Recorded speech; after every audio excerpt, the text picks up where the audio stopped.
Hello friends, today I'll be discussing a few questions from the CSIR Net JRF June 2024 exam. Questions with numerical. Several questions have been asked, which most of them are quite simple actually, provided you know how to solve them. Okay, let us begin. First question says activity of 14 milligrams of carbon 14 which has these decay constant of 3.84 10 to power minus 2 per second in decays per second is approximate. Now, how do we solve this question? Okay, the activity represented by A, it is equal to lambda multiplied by n, where n is the number of radioactive atoms. Okay, and lambda is the decay constant which is given, and A, it is the decays per second. So let us now solve it. The molar mass, of C14, it is how much? It is 14 grams per mole. Okay, and how much mass is given in the question? Mass given is equal to 14 milligrams or 0.014 grams. So, how many moles of C14 are there? It is 0.014 divided by 14. So, it becomes 0.001 mole. So, in 14 milligrams of C14, we have 0.001 mole. Now, what will be the number of atoms, which is represented here by N? Atoms. N is equal to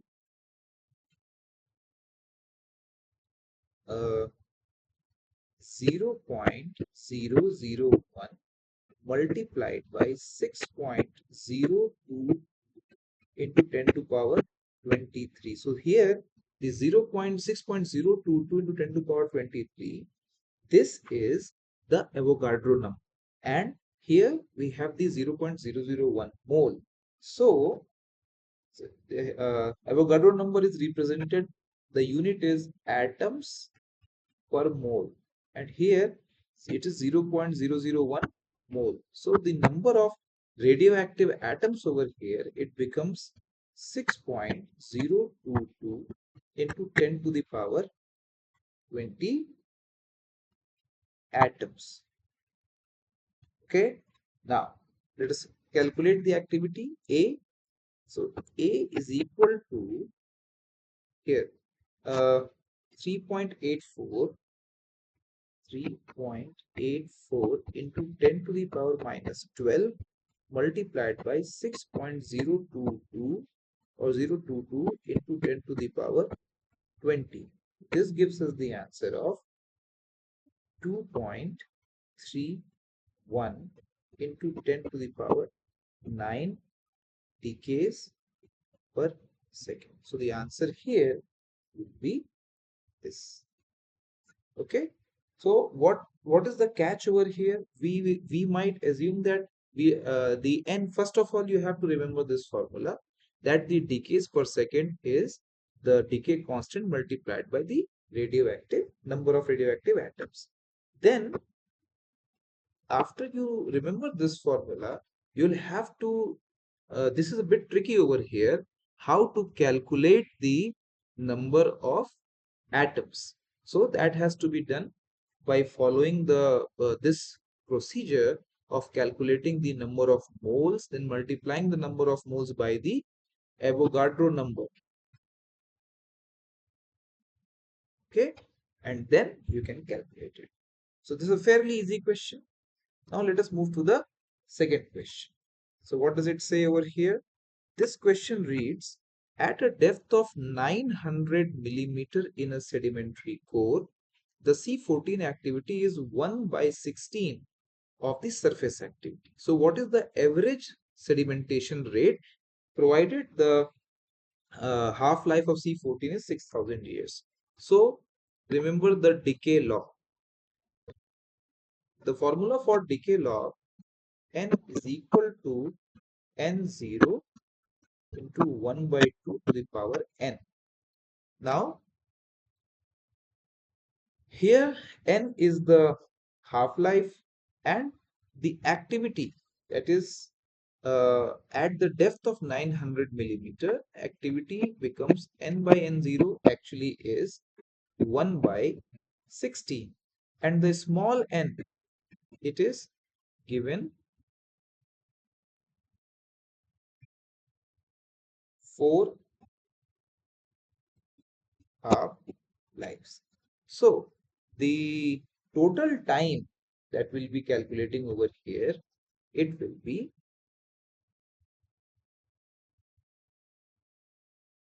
t is equal to n into half life. So it will be 4 into 6000, which is equal to 24,000 years. So here 24,000 years have been passed. So the sedimentation rate, it will be equal to depth upon time.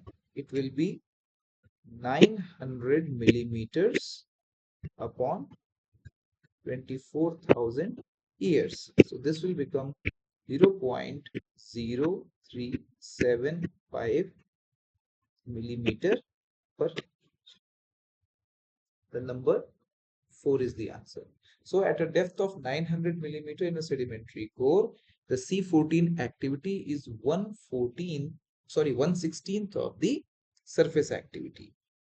So when it is 1/16th of the surface activity, it means that how many half-lives have passed? It's 4 half-lives have passed. Okay. All right. Let us now move ahead. So this is the answer. You have to remember the decay law over here. This is a very simple question. What does it say?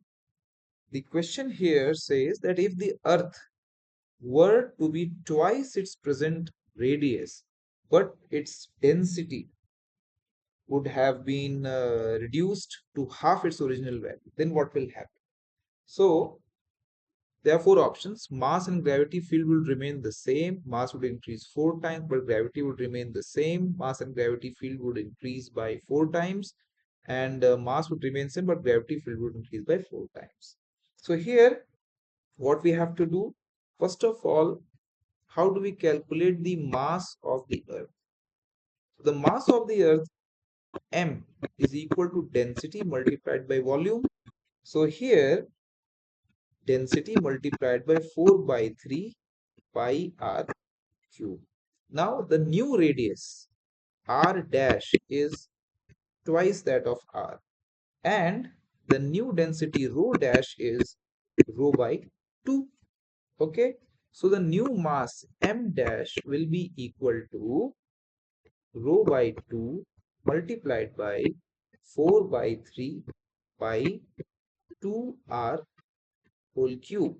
So this becomes rho by 2 into 4 by 3 pi into 8r cube, which may further be written as 8 by 2 into rho into 4 by 3 pi r cube. So if you see here carefully, this is the original mass m.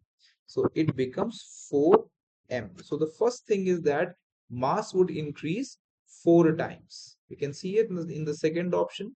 Mass was increased by 4 times. So the new mass m dash is equal to 4m. But what about the gravity field? Now the gravitational field G is equal to Gm upon r square. So if we put the new values over here, so G dash is equal to G into 4m divided by 2r whole square. It becomes G into 4m by 4r square. We cancel it.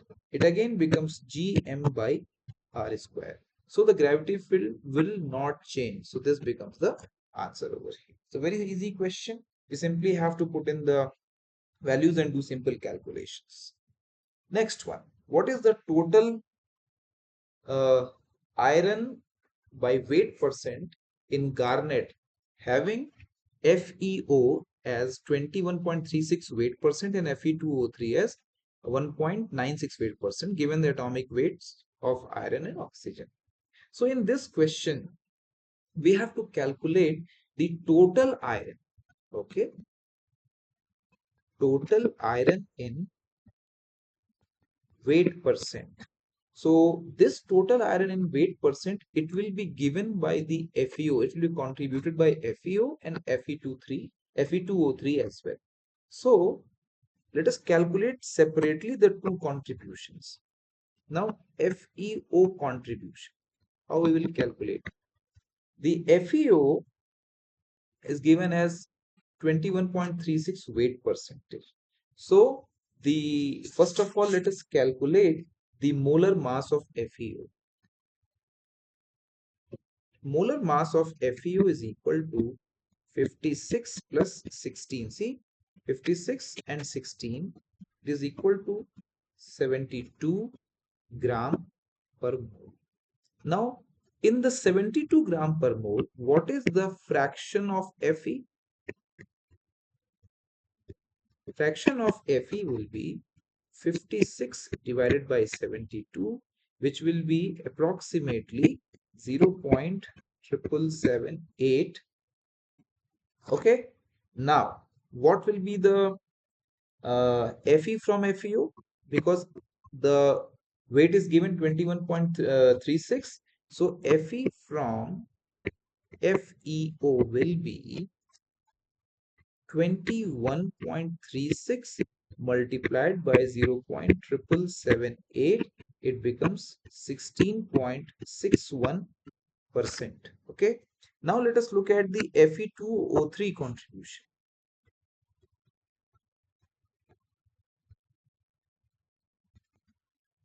Now, first of all, molar mass of Fe2O3 it will be 2 into 56 because Fe2 plus 3 into 16.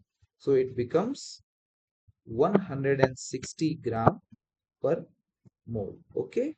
Now, what is the fraction of Fe here? The fraction of Fe here will be 2 into 56, that is 112 divided by 160, it makes 0.7. Now we have the fraction of Fe here. Now Fe from Fe2O3 will be, because it is given as 1.96, so 1.96 multiplied by 0.7, this makes it 1.37%. Okay, so now what is the total Fe over here?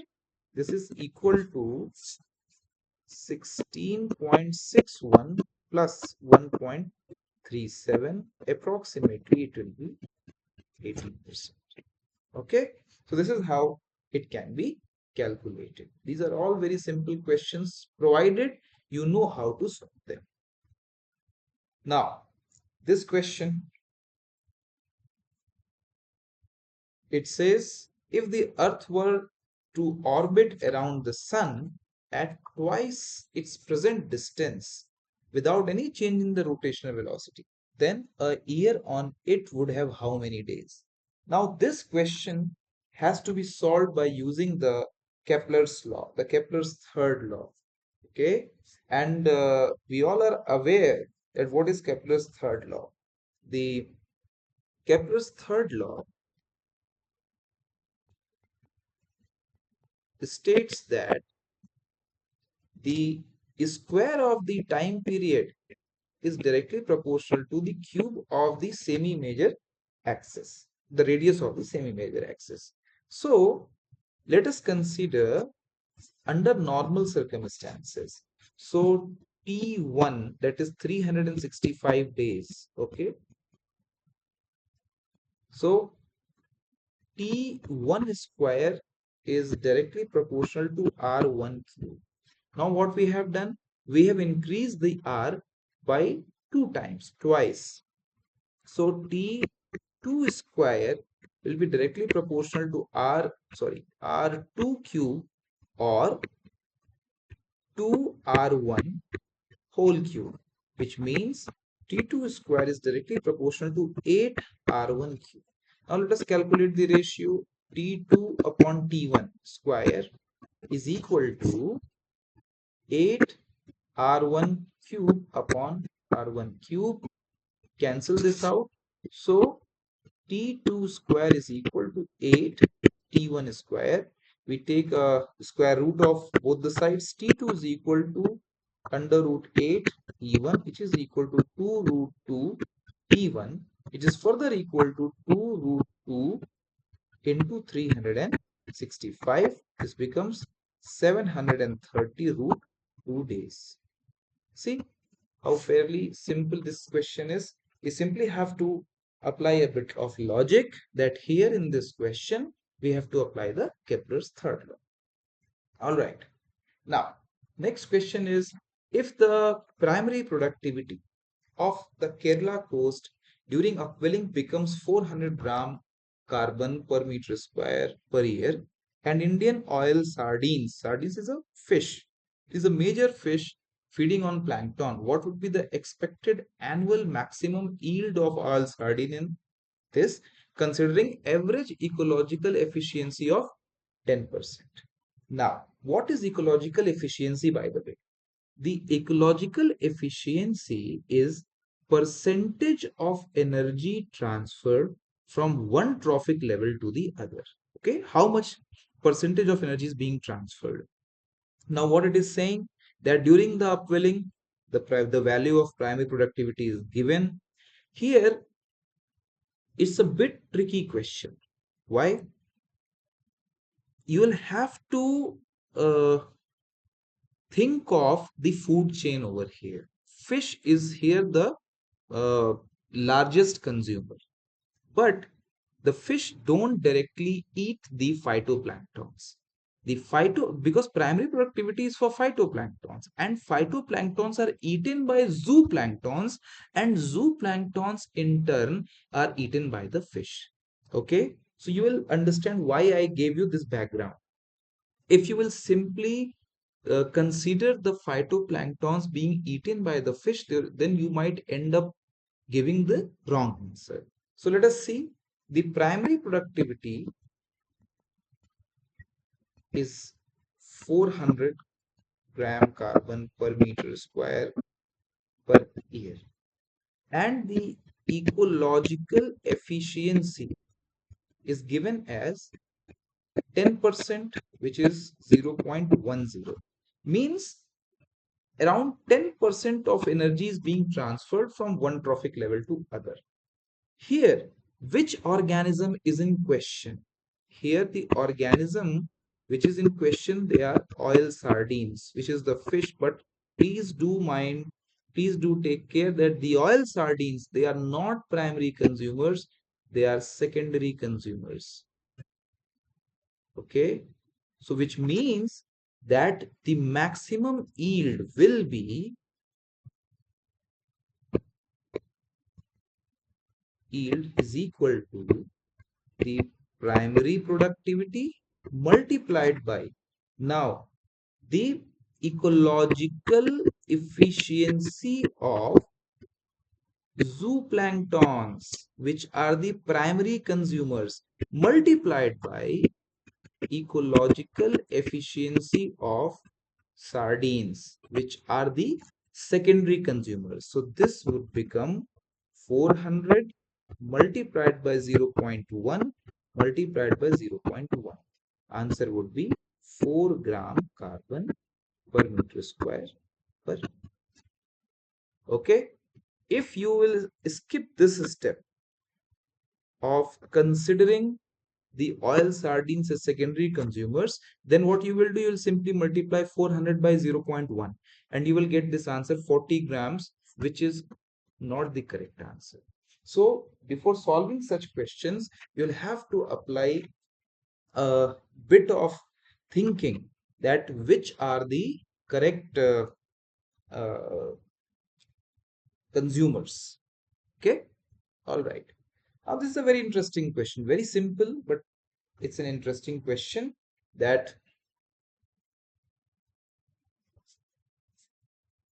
in the given isobaric Tx phase diagram of olivine system at 1 atmospheric pressure, what is happening? A melt of composition A starts cooling from the temperature of 1900 degrees Celsius, assuming equilibrium crystallization to occur during cooling process. How much melting percent will remain in the system at 1700 degrees Celsius? So let us now draw. See, at 1900 degrees Celsius, A is 75. So it's Fosterite. So at 1900 degrees Celsius, the melt composition is FO 75. Okay. Now this, when this comes to 1700 degrees Celsius, we can see that it is in the olivine and liquid bed phase. Okay. So while at 1700 degrees Celsius, it is in the olivine plus liquid phase. So here you will apply the lever rule. What is the lever rule?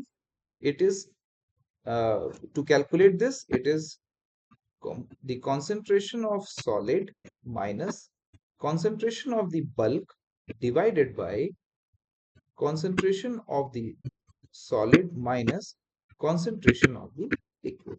So at 1700 degrees Celsius, what is happening?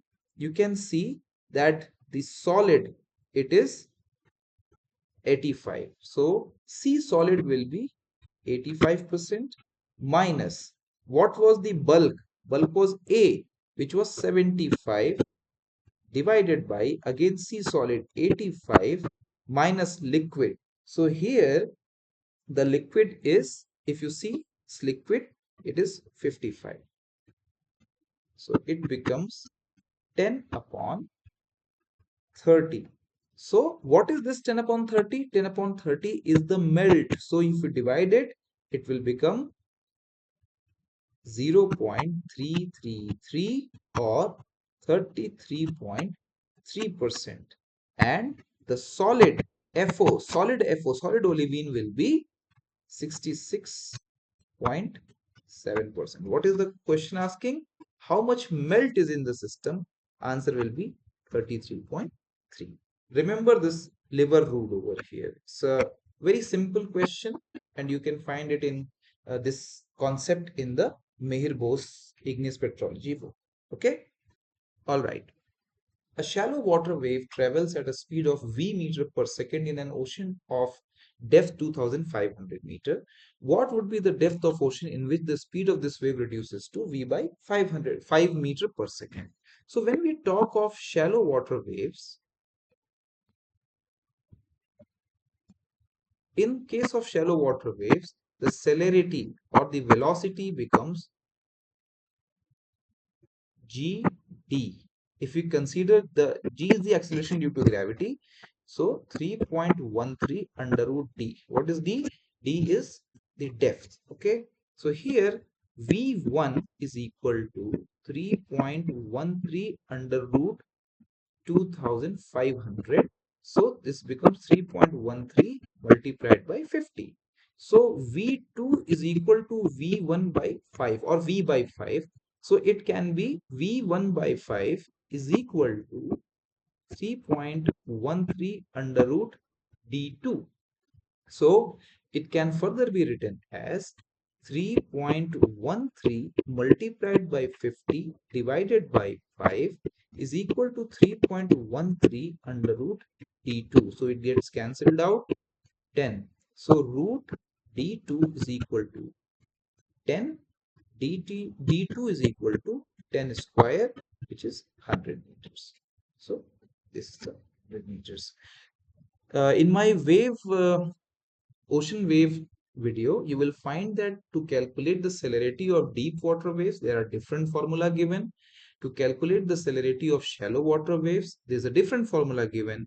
And to calculate the celerity of waves in an enclosed basin and open ocean basin, there is a different formula given. So please go through that video to see which formula should apply over here. Next question is, if the densities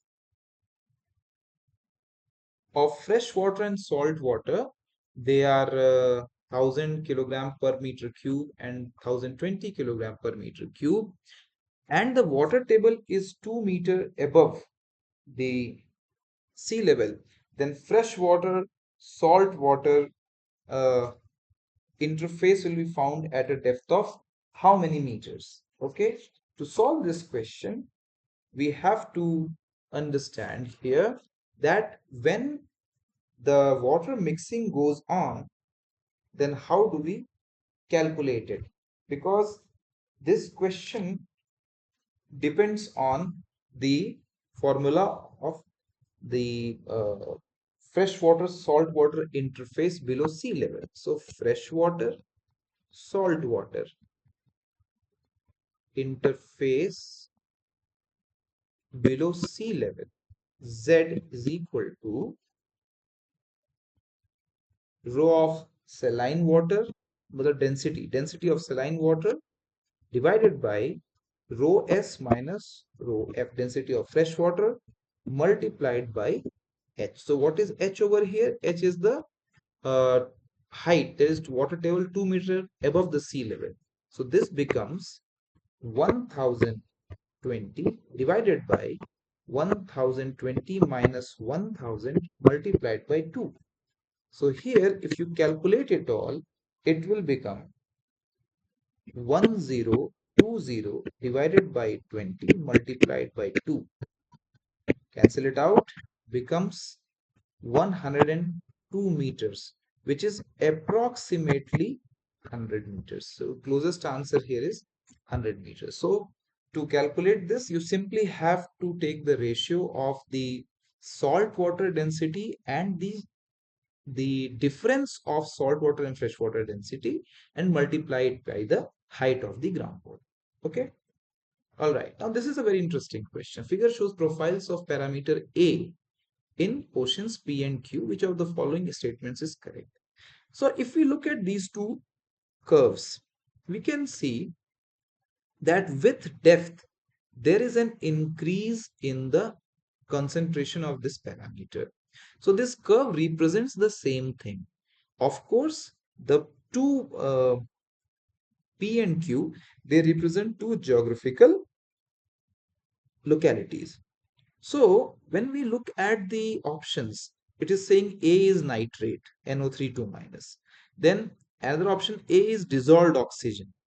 Then we have two options over here. Either it is nitrate, which is a nutrient, or it is dissolved oxygen. And we are aware that it cannot be dissolved oxygen, because if you look at the concentration of oxygen curve, so this it will be maximum at the top, because in the surface water, and then it goes down and then increases. So this zone is the oxygen minimum zone, which is not present over here. So definitely these plots are nitrate.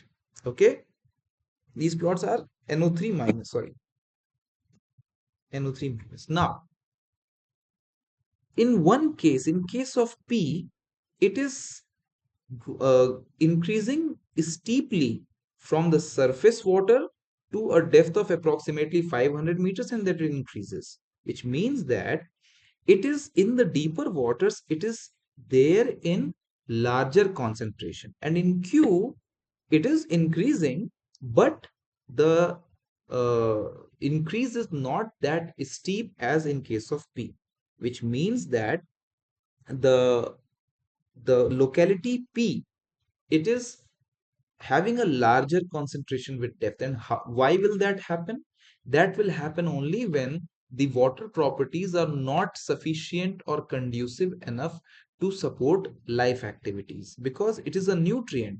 So if oxygen concentration is is more in the deeper water, which means it can sustain more life. When there is more life, more biological activity, the nutrient intake will be faster, which means that P is the Pacific Ocean, because Pacific Ocean takes maximum time for the thermohaline circulation.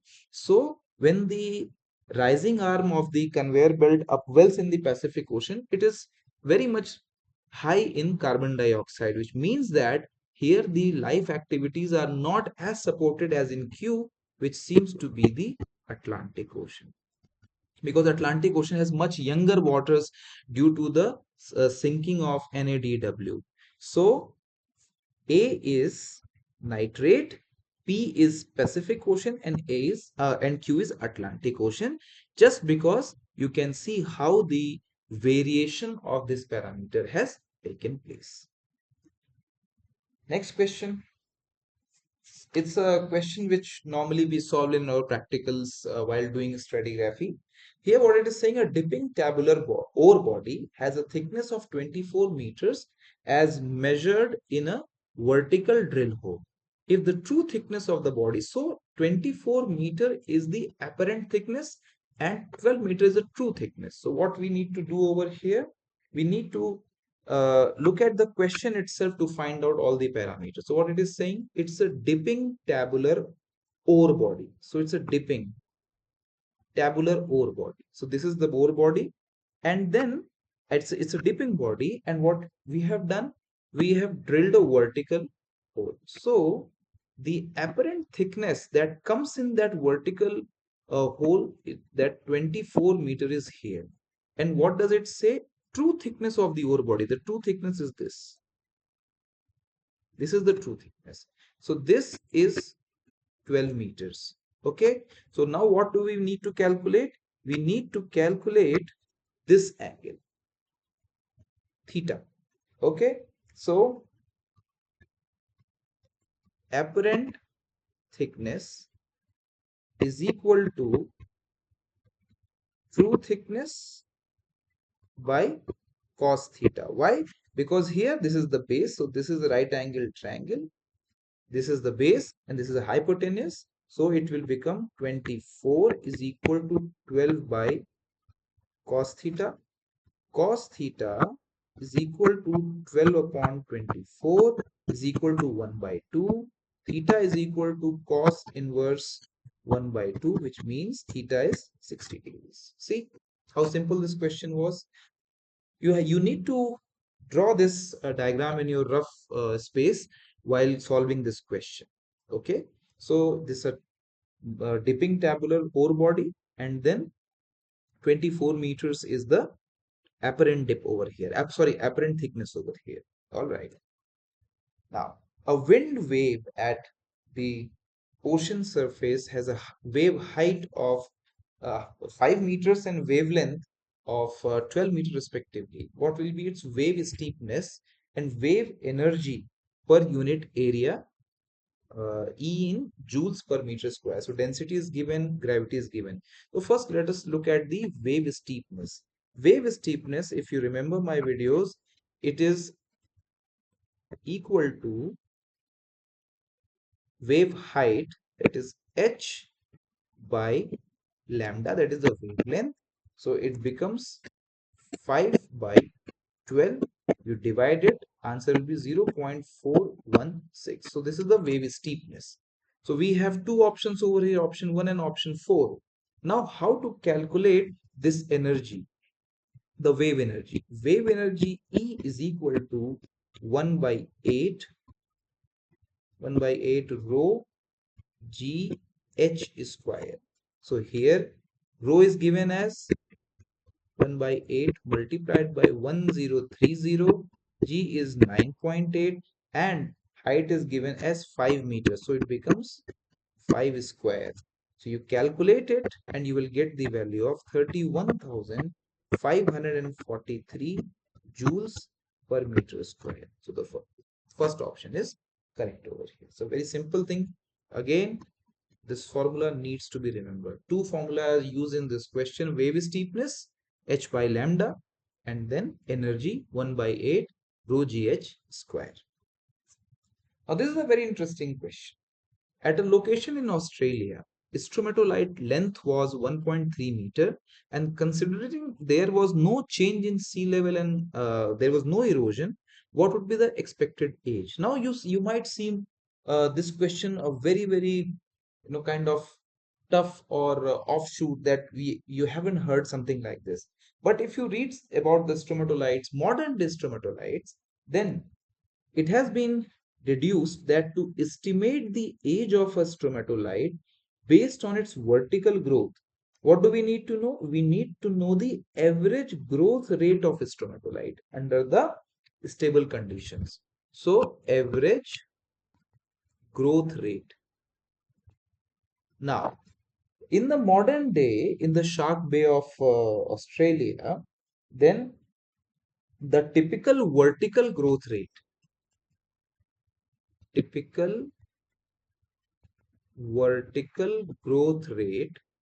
of stromatolite in the Shark Bay, Australia, which is commonly considered as uniform for all such cases, is 0.05 centimeter per year. This is the vertical growth rate of stromatolites in Sharks Bay, Australia.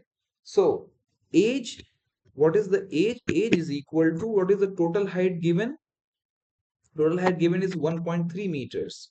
So, height divided by the growth rate. Now, height here is 1.3 meters, which h is equal to 1.3 meters or 130 centimeters. So it becomes 130 divided by 0.05 centimeter per year. You divide it, you will get the answer 2600 years. So what is presumed? That there has been no sea level change and there has been no erosion.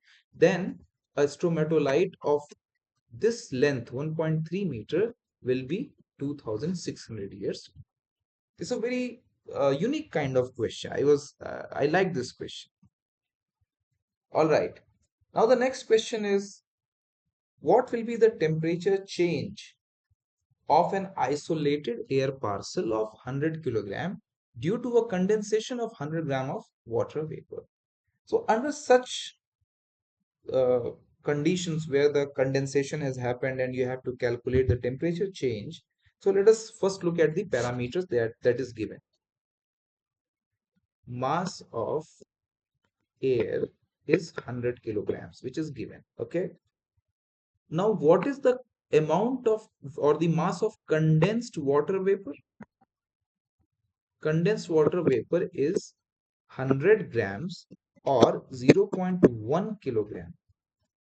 Latent heat has been given as 2.26 into 10 to the power 6 joules per kilogram, and the specific heat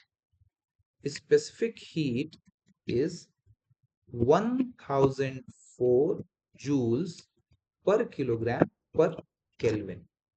Now you have to take care of one thing. Don't get hassled by the the units of the specific heat. So it is given here in Kelvin, and the temperature change is being asked in degrees Celsius. So one thing here I'd like to tell you, that you might think that we may have to convert the specific heat in joules per kilogram per degree Celsius. But here you need not convert it. Why? Because the Kelvin and degree Celsius, they have same magnitude of unit change. So for temperature difference, if you have to calculate the temperature difference, then 1 Kelvin is equal to 1 degree Celsius. So one so for this calculation, you can go ahead with the calculation and finally you can give this value in degrees Celsius. So how this can be calculated? So total heat